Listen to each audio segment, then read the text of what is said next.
All right, time for another Mastercast. Today we have a pretty fun one, a pretty interesting one. Lizardmen versus the Greenskins.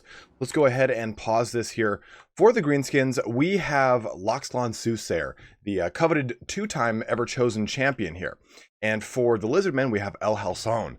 So we're going to go over both these armies here real quick, and then we're going to jump into the fight itself. We'll start with TlaxtlanSoothsayer's army, and we'll go through this. Of course, these are the Greenskins, and the Greenskins are really not my forte, but you're in luck. I studied quite a bit before I did this video, so at least I had somewhat of a functional knowledge of the fucking Green Tide. So in the very front, we have two units of goblins, just the standard spearmen infantry of the Greenskins here. Now, when I say about the goblins is just as a whole, they're very, very cheap, but they also have silver shields. So they're really good at absorbing just some initial kind of fire shots from missile fire.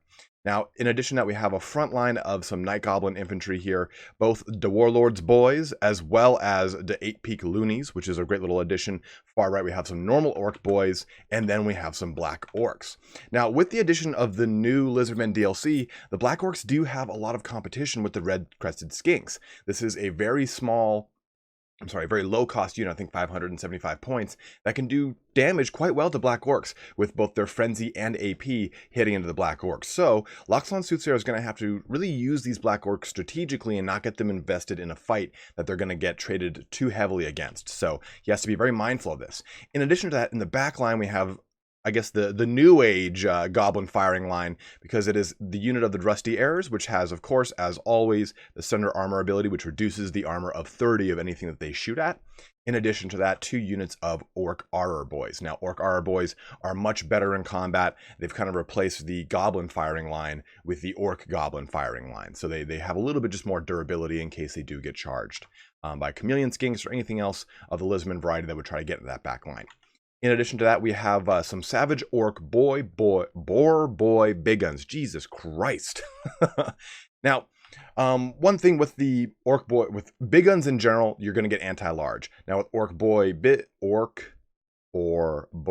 you're going to get AP in addition to that. And you're also getting Frenzy, you're getting Immune to Psychology, and the standard kit of any kind of Savage Orc is the 25% physical resistance, which is a really great addition here. It gets you a lot of a lot of great ways to mitigate their very, very low armor of 25. That is true of any Savage Orc, as you can see in this very center column of Savage Orc Big Guns with their anti-large, their Immune to Psychology, Frenzy, and, of course, physical resistance. Now, I like this kind of army here because TlaxtlanSoothsayer has taken into consideration the fact that he is going to be dealing with a lot of big creatures in the Lizardmen, especially with this new DLC and the Thunderous one being so strong and good. He's got two units that are really great at anti-large, and I believe he's got another unit of Boar Boys somewhere I'll take a look at. In addition, he also brings a lot of really great units that can deal with Skinks, and Red-Crested Skinks in specific, in both Orc Boys and these the two Regiment Renown units. And of course, Black Orcs can do a lot of damage to just a typical Saurus line. So this is kind of an all-comers list. He is built for a lot of different situations. Now, in addition to that, he didn't take the Lobber, he took instead the Doom Diver Catapult. Now, the nice thing about the Doom Diver Catapult is that it does a lot of AP damage, 183. But the most specific thing about this is that these missiles somewhat track their shot. So if you're dealing with some of the larger, more cumbersome creatures in a Lizardman line, you can use the Doom Diver Catapult to accurately hit them and make juking them a lot harder. A, because these things lightly track their target, and B, because any of the Lizardmen dinosaurs are a little bit slower than your typical kind of mount for your lord. In addition, we have some goblins on the right side. We have Goblin Wolf Riders to help harass things. We have two units of Goblin Wolf Chariots, which will be good against any of the skink units that we will typically be seeing in Lizardman lines. They can hit very well into Saurus, but Saurus do have a really nice mass, so they're better off in lower mass units like skinks of any kind of sort. So that kind of summarizes our Greenskin line here. The last thing I want to go into is the mighty Wurzog himself here. Now, Wurzog is probably, I'd say, right next to Azog as the most competitive lords for the Greenskins. Now, Wurzog has a really great ability in Effigy to get. Now, this is going to go so well with his very large firing line. He's got 4 total archer units, so he can use this to great advantage against Mazdamundi on Zlok, Red-Crested Skink on an Ancient Stegodon, 10-1 on Engine of the Gods. There's a lot of really great kit uses for this. So TlaxtlanSoothsayer he knows the meta, so he has taken that in conjunction with that. You always get your wall ability. But in addition here, we have Here We Go and Fist of Gork. These two are going to go great in conjunction. You can use them on himself. It gives magical damage, which is always nice. In addition to that, he's got Brain Bursta and the Bonewood Staff, which is going to help with melee attack and charge bonus. The Squiggly Beast, which is going to help significantly with his Wisdom Magic recharge. And very lastly, Warpaint of Wurzog. Now this incurs a 6% physical resistance in an aura around him. You can see that it's triggered on Wurzog himself, giving him not just 25% physical resistance that he would get standard as a Savage Orc, but 31%. Now let's quickly go over our Lizardmen units here. Now, we have 1, 2, 3 units of skin cohorts with Javelin, which will be very good. They're better than just skin cohorts, in my opinion. If you're in a competitive multiplayer match, why not take these guys? I think they're 50, 75 points more, and they have the addition of poisoned missile attacks. So we'll be able to chuck those out, almost like a Robin cohort, chucking out their Javelins right beforehand. I'm sorry, usually I know the name of it, but it just escaped me right now. In addition, he's flanked with 2 normal units of skin cohorts to help wrap around maybe with any kind of archer play he can, but on this map, unfortunately, he is barred by his flanking capabilities quite a bit. So El Halcon has also taken a nice, good, beefy backline of red-crested skinks, expecting a lot of Black Orc play. In addition, 2 units of Kroxigors to hammer in with these red-crested skinks, driving home that AP and Frenzy from these guys, in addition to the AP and anti-infantry of the Kroxigors. Now, we're going to see some big dinosaurs in this match as well. We've got a Bastillodon Solar Engine here, able to target anything like Wurzog or any of the larger creatures like a Arachnarok Queen from the Greenskin list. So as a whole, this thing's always it's got a really, really great use. Even if you target units of Black Orcs, it can do quite a bit of damage to them. Now, you can already see that the Doomdiver Catapult is hitting into Lord Mazdamundi on Zlok itself, trying to get some good damage in there, and it really isn't doing that much right off the bat. But we can see Arcane Unforging, Apotheosis, and then the Sunburst Standard of Hexawaddle. This incurs a 12% missile resistance and melee defense in a 40-meter aura around him. Always gets that lovely Shield of the Old Ones, as all Slann do. Keep in mind, Lord Croak gets Master Shield of the Old Ones, which doubles those characteristics. So 44% damage resistance with a lack of leadership. There's no leadership on that one. And then the bound ability of Banishment, which is nice because it'll be outside of his normal Winds of Magic. And lastly, the Thunderous One. Now, this is the new Regiment of Renowned Ancient Stegodon here. Quite a bit of armor at 140. Shit ton of missile damage here. Now, the big thing, of course, is, as always with this guy, is the Judgment of Uxmach, which will constantly be dropping lightning bolts. We'll see that as we play through this one. But honestly, guys, let's get this one. Let's get this battle on the road. Oh, it's in slow motion. Let's go in standard motion. So we can already see that we're getting some Goblin Wolf Chariot charging into these red-crested skinks. Just a quick little probing charge, get some good damage, and they're knocking 50% of their leadership off. Skink Cohort Javelins already launching into the Goblins, but we did say they do have Silver Shields, so they'll be absorbing that quite well. You can say that they're now getting concentrated fire here. In addition from the Ancient Stegodon, you've got both these units firing into them. Not going to be doing well. Look at that, just chunking away the health on these little guys. For the most part, though, it is a pretty slow-moving front engagement here. El Halcon is doing what he can to kind of juke out the Doomdiver Catapult, taking these kind of shots right to the fore here.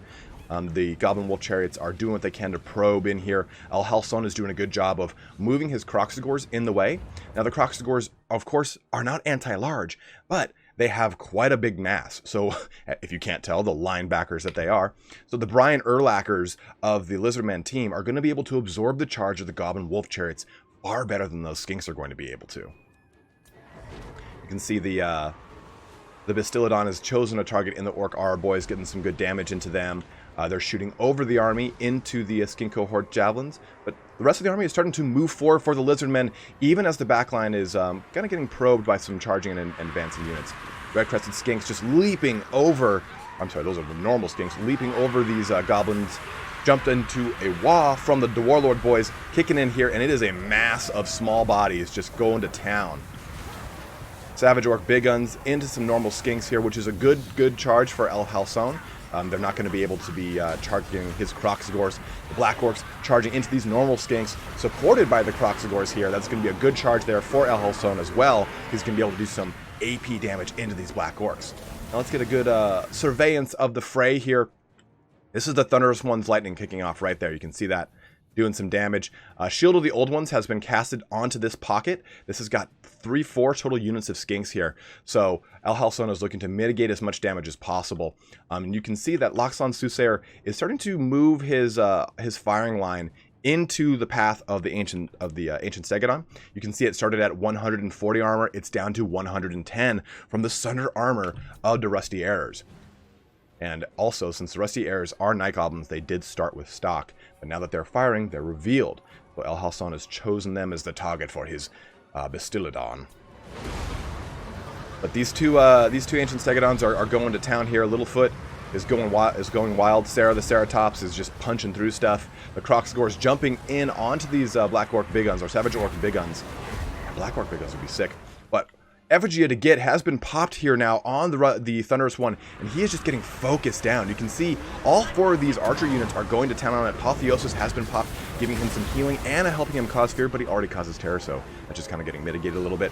Banishment kind of going astray, but also running right into these Savage Orc Big Guns who charge through it just faithfully and into the Croxgores, getting a very good charge on this massive unit here, getting their AP and anti-large on the 4 there. Again, Savage Orc Boy Big Guns are going to be great in this scenario. This is what they're meant for, are getting into these large units and helping pop them as fast as they can. Now, we can see that these units of Red Crested Skinks are getting caught up with these goblins, but Halcon's going to be able to pull them out quite quickly. Now, the back line is starting to get threatened here by the Goblin Wolf Chariots and the Goblin Wolf Riders. They're in a situation now where they can kind of charge willy-nilly into the back of all of Halcon's armies, which I believe that was entirely TlaxtlanSoothsayer's plan. More lightning coming out from the Thunderous one, smashing into these orcs here. But the Black Orcs are doing a really good job of kind of weathering this combined effort of 2 massive beasts here. I mean, they still are about 65% health. They're doing what they can to kind of stay through this here, even though they're dealing with a lot of AP and anti-infantry from these Stegodons. And the Stegodons are getting wrapped up a little too hard. There's another Apotheosis kicking off here on the Thunderous one, cold-blooded as well to prevent it from rampaging and keeping its leadership high. But it is getting focused down so hard by all this missile play. Halcon trying to get this Ancient Stegodon into this unit of Orc Arboys. Boom! Look at it just going to town. Another Thunderous one, little the Judgment of Uxmox kicking out over there. You've got the Zlok over here getting swarmed by Savage Orc Boy Big Guns. Man, I did it that time. And also the Bastillodon, pretty much, uncontested this entire time, just like this Doomdiver Catapult. The Doomdiver Catapult has been choosing its targets wisely, going for whichever one of these 2 is weakened the most right now, and you can see it's shooting into the Thunderous one, who is losing its leadership. It is starting to flee off the battlefield as it is just focused down by all of these firing units of the Greenskins. I mean, man, who would have thought the Greenskins can bring such a great amount of missile play to the game, but they're doing what they can, and as the Thunderous one goes down, we're dealing with a bit of a rout and kind of not substantiate, but either way, what I'm trying to say is the Greenskins are falling back with their Orc Archers, trying to get in a better situation here. You can see that rather than just falling back as a line or in one direction, we're falling back in multiple directions for the Orc Archers. This way they can get out of the range of anything attacking them. They can get overlapping fire onto things that do attack individual units of Orc Archers. Of course, these guys aren't intentionally falling back. But still, my point remains, is getting these guys to fall back in different directions will help you, as the player, be able to, when they come back online or get free of their enemy, be able to shoot onto things a little bit more opportunistically.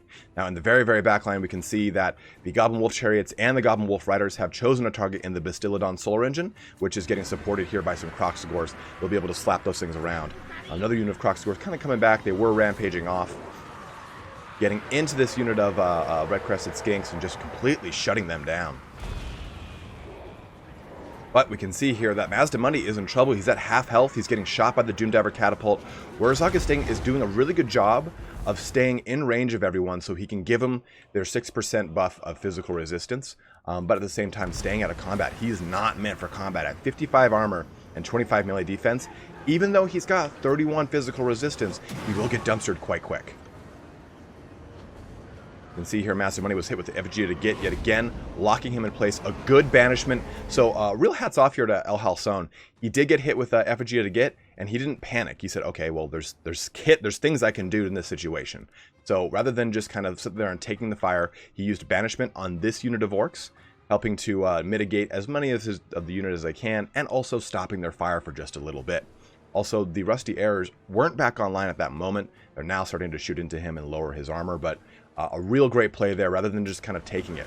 Most of the time when you get hit with stuff like Effigy to Get or Net of Amantak, whatever command you gave to your unit, it doesn't carry on after it clears from that effect. So Effigy to Get was on Mazdamundi, and El Halcon did a good job of, as soon as Effigy to Get wore off, he put him immediately onto a target to not waste any time, not take any just free health damage from TlaxtlanSoothsayer. TlaxtlanSoothsayer here, though, is getting his Orc Boy Big Guns kind of getting shot up by the solar engine here. His Doomdiver Catapult is still going hog wild, but El Halcon knows his new target. He's charging right on into this thing, bucking wildly, knocking one off of its hinges. The Goblin Wolf Chariots are still unmitigated the entire time of this fight, just going willy-nilly through everything. Wurzog is in bad shape, but he is able to kind of get in and out of these fights very well since he's on his little hog here, which I forget the name of, unfortunately. You think I know anything about the lore? No. Again, we're getting Mazdamundi just charging through some more orcs. You can look at all this archer play. Like, I gotta say here, like, TlaxtlanSoothsayer's approach in taking 4 units of archers, which have been firing almost the entire time, in addition to the Doomdiver Catapult, which just now is not firing, was a good play. I mean, he's pulled his units back here so he can get them back onto this as soon as our leadership kind of rallies, if it does.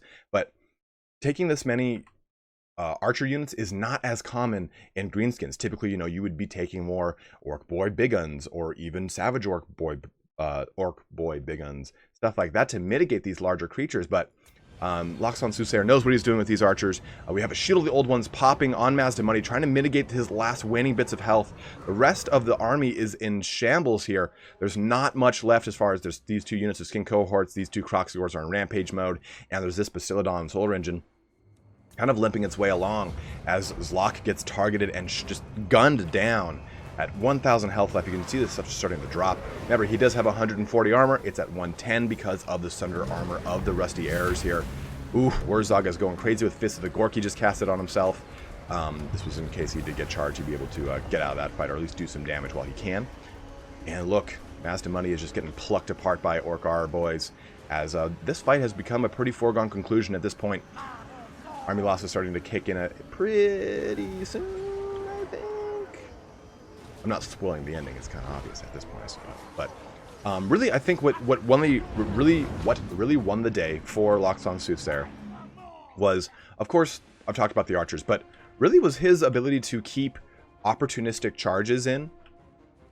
His Black Orcs, I was surprised, lasted through the entirety of this fight. I thought they were going to get focused down by Croxigors, by Red-Crested Skinks, but he did a really good job of, he noticed that this was a very valuable kind of front over here, because you had the Black Orcs were right in this area, and he did a good job of bringing the Savage Orc Boy Big Guns into this fight. He did a good job of keeping them reinforced with some Goblin Spears, just anything he could do to kind of create mass on this little kind of important pocket. Yes, he did get a bad charge off here with the Savage Orc Big Guns into normal Skinks, which didn't go very well for TlaxtlanSoothsayer, but El Halcon had a lot of really good charges as well, which helped kind of make this a very close match here.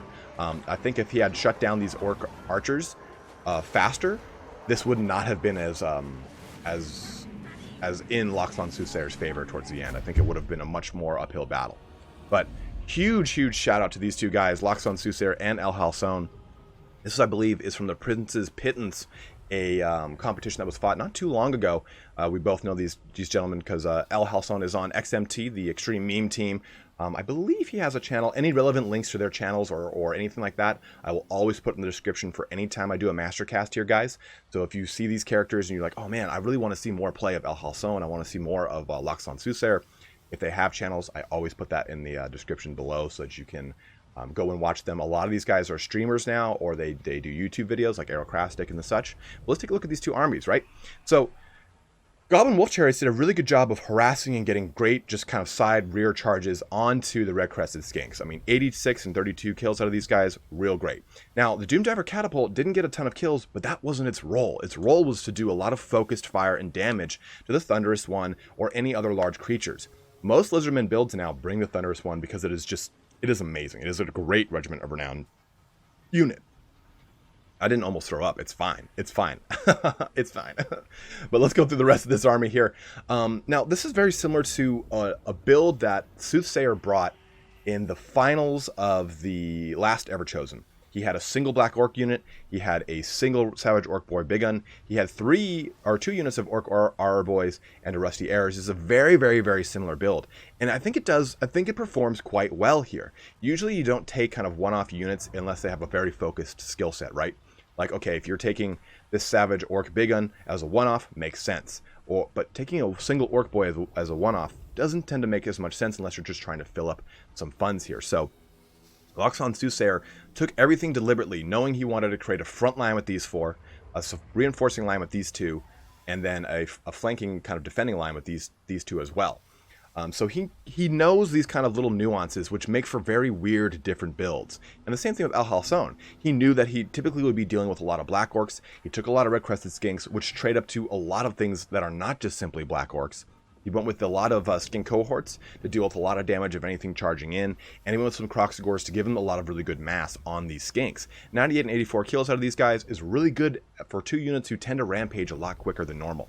Also, 82 great shots out of the Solar Engine, or great kills out of the Solar Engine, targeting primarily into some of these archers, which is really the only means of damage into them, minus a couple minor charges from the Thunderous one or some ones from skink cohorts. So the Bastillodon Solar Engine had its hands full with a lot of range play. And even Lord Master Money got a lot of really good kills here, charging into the 4, and also some good banishments on, say, the Orc Archers boys, or even just as the passing banishment through the Savage Orc Boy Big Guns. God, that was a bad one. But as always, guys, thanks so much for watching here today. We have many more Mastercasts coming. I got a lot of fun stuff planned for you this week. I've got a video on Malbod. We've got a video on our Rogel Dorn, our new Primarch video. I was going to be doing Conrad Kurz, but with the new Conrad Kurz book coming out, I'd rather read that before doing the video, because I'm sure there's going to be a lot of stuff that shores up some of the lore on it. So we'll go into that as time permits. But guys, as always, thanks so much for watching. Have a good one, and take care.